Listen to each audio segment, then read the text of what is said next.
Hey guys, Lockie from Focus Performance Training, and we're going to go through a little bit on warm-ups today. And we're going to go through the protocol that I use for warm-ups to make them effective and to try and sneak some corrective exercises in there as well so we can feel better and move better.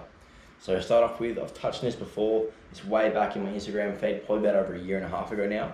But I'm going to brush up on it now and sort of dive into a little bit more detail if I can, and with better quality now that I've got a better camera and a better setup as well.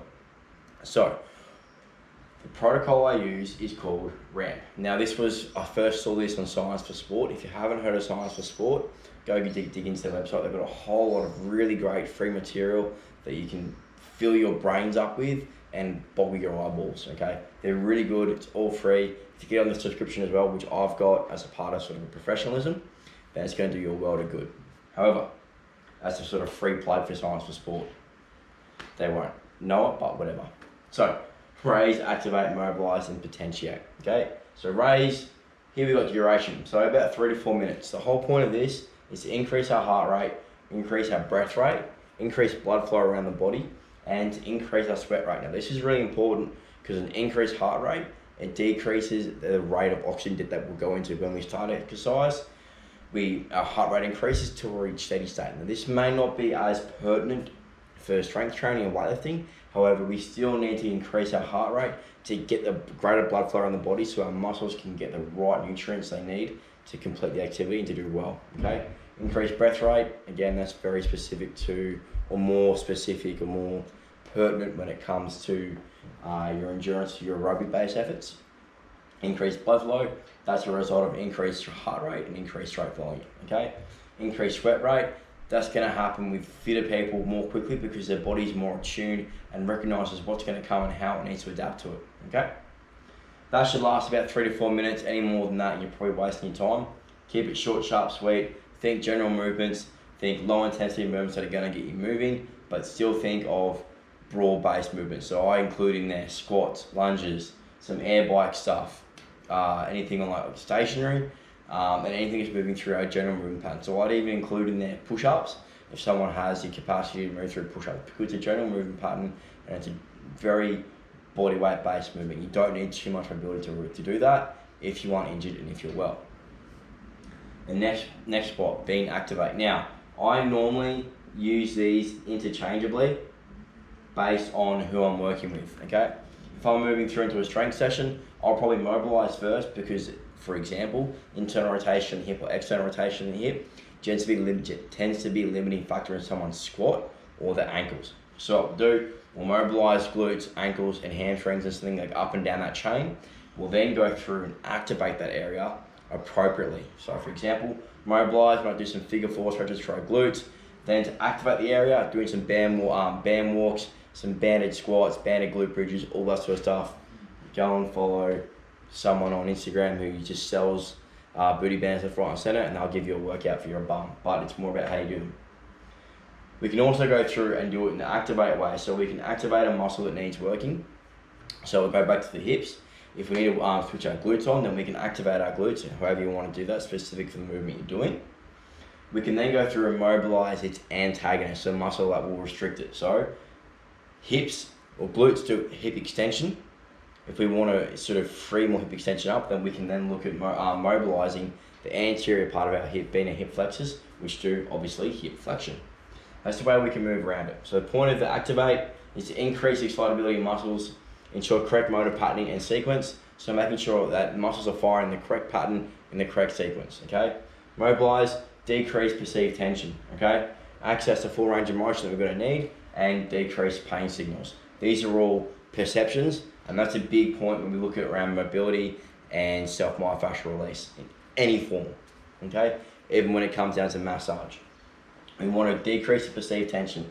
Perception is reality. If we can decrease that perception of tension, then we're most likely going to be able to get into that position a whole lot easier, okay?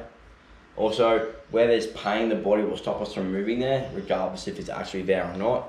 The body is very smart at finding ways around pain, and we want to decrease pain in movements if they're there, okay? Now, last one, potentiate. This can get a little bit more nerdy, okay? So we're going to increase the motor unit recruitment. So motor unit's this little bit of nerves, or the ending where a nerve comes to a muscle.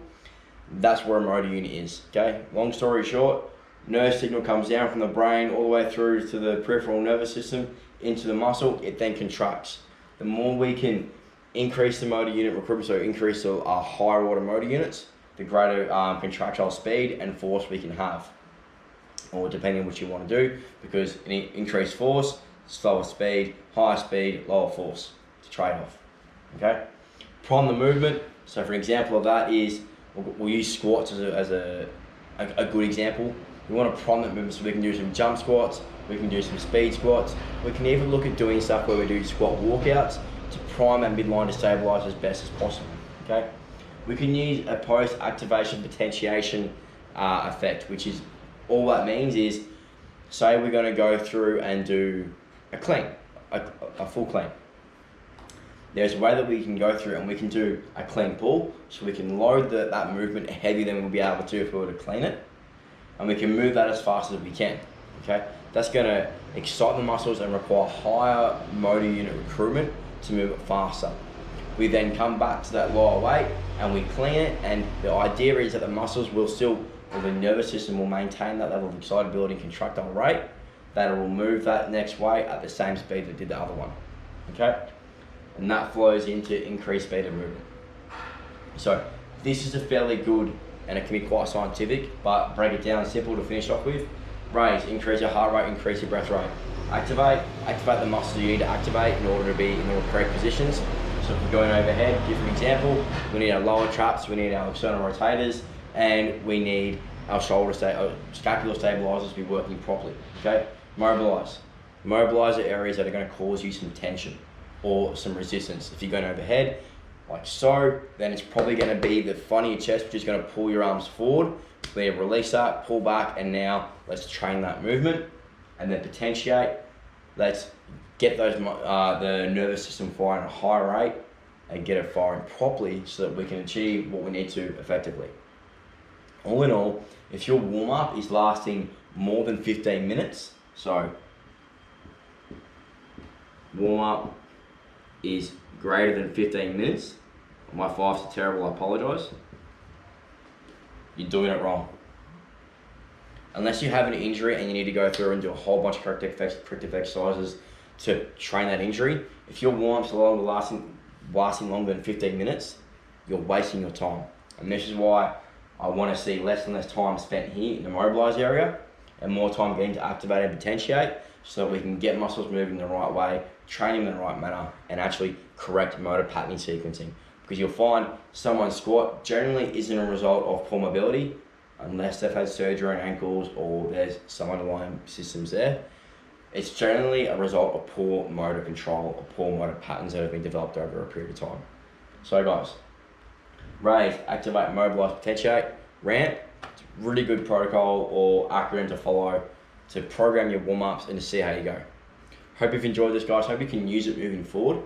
I'm now offering online coaching as well, so for anything around online coaching, technique correction, all that sort of stuff, send me a message or go through, like us on Instagram, and we'll be able to set up a program that you want to do. I use TrueCoach, which is an online programming software, which is really handy. I can see a whole calendar a month, 12 months in advance, program out to that. What I can also do is program specific warm-ups to use, you know what you're doing, that will then flow into the correct, into the program that you want to achieve your goals moving forward.